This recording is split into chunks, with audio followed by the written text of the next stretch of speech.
A revisão por pares aberta significa transparência e ética. E são esses os dois fatores que a ciência mais precisa para que a gente tenha credibilidade, né? Para que as pessoas consigam acreditar na ciência, nos seus resultados, enfim, e, de certa forma, acabar também com o negacionismo científico que tanto nos rodeia.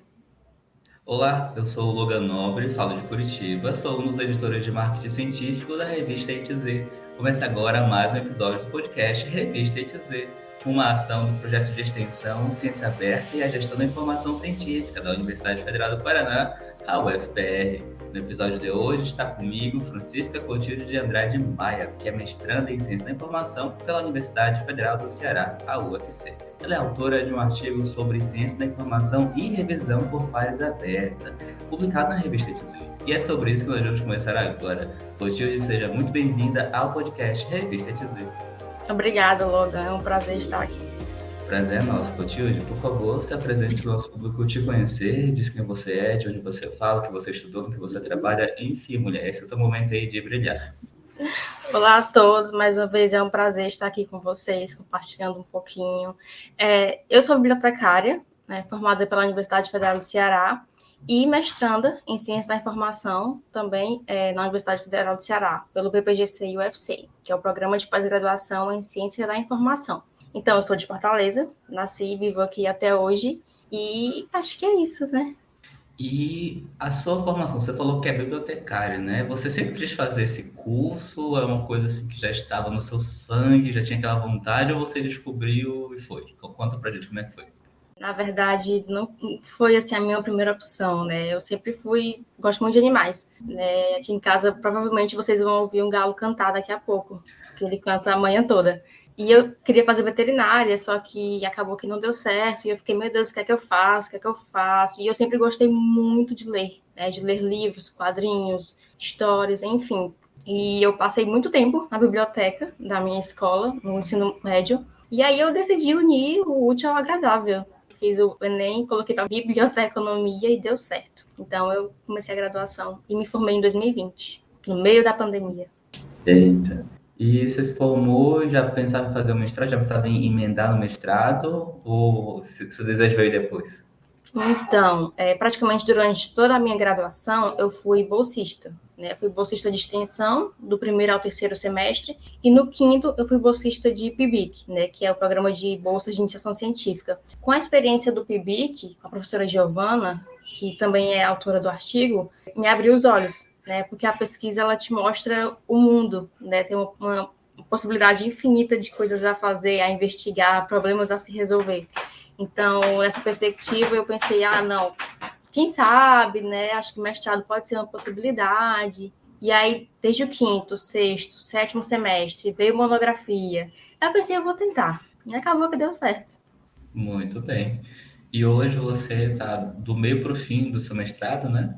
E isso, eu estou na fase de coleta de dados já. Não sei se é a melhor ou é a pior fase, mas é uma fase legal. Estou tentando levar. E você estuda o que exatamente no seu mestrado? Então, eu estudo no mestrado também a revisão por pares aberta, né, a proposição de diretrizes para a implementação desse modelo de revisão, que é um modelo bem inovador. Muito bem. E vamos falar do seu artigo, né? Conta pra gente de onde que veio o interesse de fazer esse artigo, como é que ele surgiu, de onde que veio a ideia de escrever sobre revisão por pares aberta, né? Deve ter vindo do mestrado, do que você falou agora, né? Vem de um pouquinho antes ainda, porque no meu PIBIC a gente tratava de temas de comunicação científica, e é um tema muito quente, né, que se chama assim, porque são temas que estão em desenvolvimento, em discussão, e aí a professora Giovana, a gente conversou, né, e vamos fazer o teu TCC também sobre um tema que você gosta, e eu sempre gostei de revisão por pares, desde a disciplina de editoração, que foi no segundo semestre, e aí ela tem esse tema muito interessante, é uma coisa que está crescendo muito, e no Brasil é pouquíssimo explorado. Olha, achei o meu ponto, é esse aí. Então, já no mestrado, né, depois de ter feito o TCC, que também foi sobre revisão aberta, eu percebi que era um tema que estava crescendo bastante e que tinha muito espaço para ser explorado. Nesse artigo surge a ideia de apresentar um panorama sobre as pesquisas de revisão por pares aberta por pesquisadores brasileiros da área de ciência da informação, né, que é um escopo bem definido, bem específico. Apresentar o que eles estão discutindo sobre o tema, né, qual é o panorama de discussões Afinal, como não mencionei ainda, mas é um tema muito mais discutido lá fora, muito mais implementado lá fora, só que no Brasil ainda é um pouco incipiente. Então, fazer essa diferenciação, né? Não que eu faça a comparação, mas mostrar como está aqui, para saber como está lá e ver como é que ela anda. Não sei se deu para entender. E conta pra gente o que é exatamente revisão por pares aberta, para quem não é da nossa área poder acompanhar essa nossa conversa aqui. Certo. Bom, antes de falar o que é a revisão por pares aberta, é importante conceituar a revisão por pares. A revisão por pares é o método, é o processo de avaliação das produções científicas. Quando um autor faz uma pesquisa, um artigo, esse trabalho, para ser publicado, ele costuma ser avaliado pelos pares, né, que são os pesquisadores da mesma área, que vão avaliar se aquele trabalho atende critérios de integridade, critérios de metodologia científica, se ele segue as práticas éticas da pesquisa. E esse processo ele costuma ser às cegas, como se chama, porque o autor não conhece quem vai avaliar o trabalho dele e o avaliador não sabe de quem é o trabalho, né? Isso para garantir, digamos que a integridade também. Só que, em consonância com o movimento da ciência aberta, que vem crescendo bastante, surge a revisão por pares aberta, que é um movimento que visa trazer um pouco mais de transparência e também de aspectos de integridade e ética para a revisão por pares.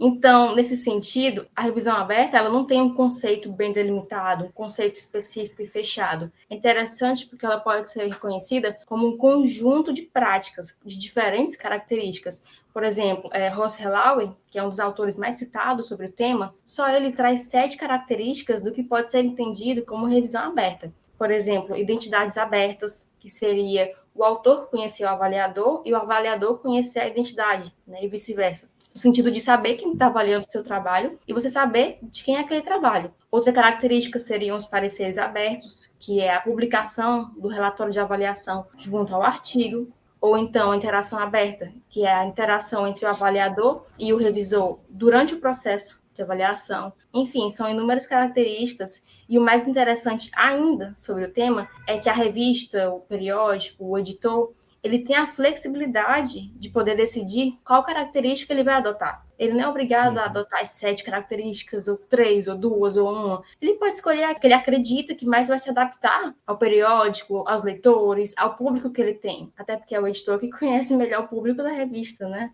Uhum. Muito bem. E se você pudesse resumir em poucas palavras, assim, bem diretamente, o que é revisão aberta por pares e por que é importante estudar isso? A revisão por pares aberta significa transparência e ética. E são esses os 2 fatores que a ciência mais precisa para que a gente tenha credibilidade, né? Para que as pessoas consigam acreditar na ciência, nos seus resultados, enfim, e, de certa forma, acabar também com o negacionismo científico que tanto nos rodeia. Muito bem, olha. Muito bem, vou pegar esse trecho, vou deixar aqui para dar play para todas as pessoas que vierem falar mal da produção científica, né? É bom a gente pegar esse e dar play para as pessoas ouvirem, porque tem gente que precisa ouvir isso. E Exatamente. conta pra gente, por que que você decidiu escolher esse tema de estudo? Porque assim, às vezes a gente escolhe um tema de estudo porque é interessante, porque a gente gosta, porque nos toca, né? Tem vários motivos e você já deu aqui algum dos motivos, né? Mas assim, o tema de estudo a gente fica com ele por muitos anos, né? Então a gente tem que realmente gostar. Qual é a parte assim da revisão aberta por pares, né, que você gosta ao ponto de dizer assim, olha, eu estudei isso na graduação, vou continuar estudando isso no mestrado, né? Isso é uma coisa importante para mim. Qual foi a parte da revisão aberta por pares que te tocou a esse ponto? Assim, uma coisa que sempre me intrigou muito na revisão por pares aberta foi o fato dela estar sendo implementada fora, mas aqui ter essa resistência, sabe? No meu TCC, eu conversei com 2 editores do exterior, né, de revistas internacionais, tirei algumas dúvidas, e eles têm a aplicabilidade do modelo lá. E o que me intrigava era por que não funciona aqui, né? Tanto em discussões na sala de aula sobre o tema, as pessoas falavam, mas pode ter retaliação, tem um apego muito cultural, a revisão por pares cega. E eu ficava pensando sobre isso. Afinal, a ciência ela é uma evolução de processos, né? A ciência não surgiu como ela é hoje, ela passou por mudanças. Então, assim, longe de querer afirmar que é o modelo de revisão mais adequado, mais correto, até porque a ciência não é absoluta. Mas isso não quer dizer que a gente não possa estudar novos modelos e tentar sempre buscar melhoria nos nossos processos, que são consolidados, mas podem sempre evoluir. Muito bem, gostei da resposta. E voltando ao seu artigo aqui, quando a gente começa a escrever o artigo, a gente delimita os nossos objetivos, né, a nossa metodologia, enfim, delimita aonde que a gente quer chegar e como que a gente quer chegar a esse ponto. Quando você e os outros autores estavam esquematizando como escrever e depois que escreveram, né? Conta pra gente esse processo. Tudo que vocês pensaram em fazer deu certo? Alguma coisa mudou ou ficou pelo caminho? Como é que foi o processo da escrita em si? Tudo que a gente propôs a fazer deu certo, né? Houve, claro, algumas fases que deixaram um pouquinho triste, mas no sentido mesmo da, digamos, baixa quantidade de produções, porque quando a gente fez a pesquisa bibliográfica, a gente esperava ter um retorno de mais produções sobre o tema para falar sobre elas. Só que resultados 20 produções, né, que atingiam o meu escopo, eram pesquisadores brasileiros da área de ciência da informação, falando sobre revisão aberta, e após o tratamento daquela amostra, só resultou em 11, o que é uma amostra muito pequena para você fazer qualquer tipo de generalização, né? Então, isso foi de fato que ficou mais no nosso caminho, mas, claro, isso não impediu de que a gente pudesse fazer uma apresentação do que tem e estimular para que tenha mais. E você citou aí um pouquinho que não há muita literatura sobre isso no Brasil, ou que os periódicos não adotam esse tipo de revisão no Brasil, mas você localizou isso no exterior. Durante a tua pesquisa do mestrado e durante a escrita desse artigo, tu conseguiu descobrir algum indício do porquê que isso acontece? De ter lá, mas não ter aqui. É isso? Isso. Bom, eu acredito que possa ter relação também com o fato da ciência aberta já ser muito mais consolidada lá fora do que aqui, nesse sentido. Apesar do Brasil ser o país líder em acesso aberto, né, as outras práticas da ciência aberta, como dados abertos, entre outros, ainda estão se consolidando, o que já acontece muito lá fora. E acredito que também o próprio apego das pessoas em achar que no Brasil não vai funcionar. Vou dizer, mas o autor vai retaliar o avaliador que deu uma avaliação ruim. Né? Se eu sou uma pesquisadora júnior e vou avaliar o trabalho de um pesquisador sênior e ele vai saber quem eu sou, será que eu vou conseguir ser crítica o suficiente para avaliar o trabalho dele, de uma orientadora minha, por exemplo? Será que eu vou conseguir avaliar o trabalho dela? E se eu fizer uma avaliação crítica, mais justa, ela vai levar para o pessoal? Né? As principais problemáticas estão relacionadas a isso mesmo, a questão de se ligar demais o pessoal com o profissional, com o científico. Aí eu acho que as pessoas têm essa concepção de que não vai dar certo sem nem saber, sem nem testar. Então é isso que intriga. Aí é difícil saber se vai dar certo. Você não se predispõe a adotar e estudar e ver como é que vai funcionar. Para vocês terem uma ideia, para vocês que estão nos acompanhando agora, nos vendo ou nos ouvindo, a revista A2Z adota a revisão aberta, né? A gente tem duas formas de revisão aqui. Né? Quando o texto é depositado em um servidor de preprint, a gente tem a revisão por pares aberta, que é essa que a gente está discutindo aqui agora, né? Que a Clotilde está explicando para a gente como funciona. Quando não é em servidor de preprint, quando é um original que a pessoa deposita direto aqui. No sistema de submissão da revista, na A2Z, a gente tem uma revisão chamada Double Blind Review, né? Uma revisão por pares também, só que ela é a revisão chamada duplo cega. Ela não é a revisão por pares aberta, que é essa que a gente está falando aqui agora. Então, quando você for submeter o seu original aí, leia lá o escopo, leia as regras de submissão e você vai saber como é que funciona cada tipo de revisão. E quando vocês finalizaram o artigo, né? Chegaram lá às conclusões, finalizaram, submeteram o artigo e tudo mais, tudo bonitinho. Como que foi a sua sensação enquanto autora, né? Enquanto mestranda, de submeter mais um artigo e dizer assim, olha, essa etapa já foi, consegui. É uma sensação muito boa, sabe? É uma sensação de dever cumprido. Porque quando a gente está no mestrado, a gente tem as nossas obrigações a fazer, tem disciplina, tem que publicar, tem estágio de docência, aí vem qualificação, enfim. Mas, ao mesmo tempo, não é só publicar por publicar, né? A gente quer que a nossa pesquisa tenha um impacto, que ela seja relevante. Então, fazer um trabalho que é publicado por uma revista boa é muito gratificante. Não só porque eu vou ter mais uma publicação, mas porque eu vou fazer um trabalho que vai ajudar a consolidar aquele tema, que pode servir para orientar outras pessoas. E é a sensação mais gratificante que tem. Muito bem. Se você pudesse deixar um recado aí para quem é uma pessoa jovem como você, que está no início da carreira acadêmica, e às vezes tem medo de submeter um artigo por levar um não da revista, ou pela revista te devolver uma revisão com muitas críticas e pedir para você adequar bastante coisa. O que você diria para essas pessoas que têm esse medo de submeter um artigo? Assim, receber críticas é normal. Infelizmente, pode acontecer das críticas serem um pouco mais pesadas do que deveriam, pode acontecer. Mas você não pode levar isso para o pessoal e tem que entender que você está ali fazendo o seu papel, né? Seja de pesquisador, de cientista, de mestrando, de graduando, que é de fato colaborar com o crescimento do conhecimento científico. Então, não se reprima e publique seu trabalho. Muito bem, fica aí a dica da Clotilde. E em relação à conclusão do seu artigo, né? Você ficou satisfeita, não ficou? E já emendo a pergunta para dizer: você poderia indicar um novo rumo para sua pesquisa continuar, seja nas suas mãos ou nas mãos de outra pessoa, considerando essa sua conclusão? Eu fiquei satisfeita, sim, apesar da pequena quantidade de trabalhos que foram avaliados, mas isso é decorrente mesmo da questão de um tema que está crescendo no Brasil. Então, eu recomendo muito, sim, que outras pessoas, ou eu mesma, não sei, né, no futuro, quem sabe, dá continuidade à pesquisa, porque com certeza devem ter novas publicações, né? As pessoas, como eu menciono nos resultados, há um grupo de pesquisadores que estão estudando esse tema, então vai ter, sim, vão existir, sim, novas publicações. Então, é importante conhecer o panorama dessas pesquisas para esse método continuar sendo estudado. E fora do mundo das pesquisas, fora da universidade, conta aí pra gente, quem é a Clotilde? O que você faz no seu tempo livre? Quais são os seus hobbies? O que teu Lattes, o teu LinkedIn não contam sobre você? Apesar do momento conturbado, né, de final de mestrado e de estudos para concurso, eu gosto muito de ler e de assistir série. Tem dia que eu fico assim o dia todinho com a minha irmã só assistindo, maratonando temporadas e temporadas de série, porque é o momento de tirar um pouquinho a cabeça do foco, né?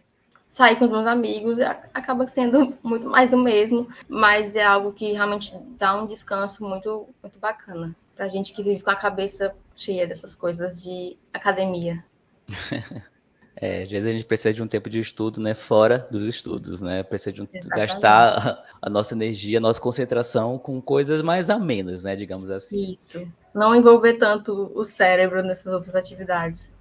Digo, o piloto automático fica assistindo a série, né? Só vai. Desse jeito. Muito bem. E seguindo esse embalo aí das séries que você falou agora, né? Das suas questões em relação a aliviar a cabeça do mundo acadêmico, você gostaria de fazer alguma indicação cultural? Pode ser um filme, um livro, uma série, qualquer coisa assim, e sobre qualquer assunto? Bom, gostaria sim. É uma indicação que é uma obra que está comigo desde 2010, que é uma obra muito longa. Eu sou uma fã da cultura japonesa, da cultura oriental, e eu queria indicar One Piece. A maioria das pessoas conhecem por ser uma obra gigante, né? Um anime muito longo, um mangá muito longo, mas como eu sempre digo para todo mundo, não é longo à toa, né? Se chegou até agora, há mais de 20 anos, é porque ele tem sim o seu valor. Então, recomendo muito. Não desistam nos primeiros 100 episódios. Eu sei que isso é exagero, mas tem muito valor inserido, sabe, na obra. Muita coisa que mexe, que emociona, que te faz chorar junto, que te faz rir junto. Então, assim, assistam. Ou leiam, né? O mangá também é muito bom. Vale muito a pena. Muito bem, então fica aí a indicação da Clotilde, a indicação cultural de ler ou assistir o anime ou mangá One Piece, que já passou aí da segunda década, né? Porque choras Grey's Anatomy, não é mesmo? Exatamente. Muito bem, Clotilde. Muito obrigado por ter aceito o convite e ter vindo aqui conversar conosco. Foi um prazer estar aqui. Chegamos ao fim de mais um podcast Revista ETZ, uma ação do projeto de extensão Ciência Aberta e a Gestão da Informação Científica da UFPR. Na descrição estão os contatos da entrevistada e o link para você conhecer mais sobre o artigo Panorama das Pesquisas Brasileiras da Área de Ciência da Informação sobre Revisão por Pares Aberta, escrita pela Clotilde, que conversou conosco agora, e também pelo Jefferson Veras Nunes e pela Maria Giovana Guedes Farias. Na descrição do episódio estão os links para você encontrar a Revista ETZ, um periódico científico interdisciplinar de acesso aberto do programa de pós-graduação em Gestão da Informação da UFPR. A Revista ETZ tem um site e está no LinkedIn, YouTube, Twitter, Instagram, Facebook e nos maiores agregadores de podcast do planeta. Basta procurar por Revista ETZ. Eu sou o Logan Nobre e a gente se fala no próximo episódio. Até mais. Tchau!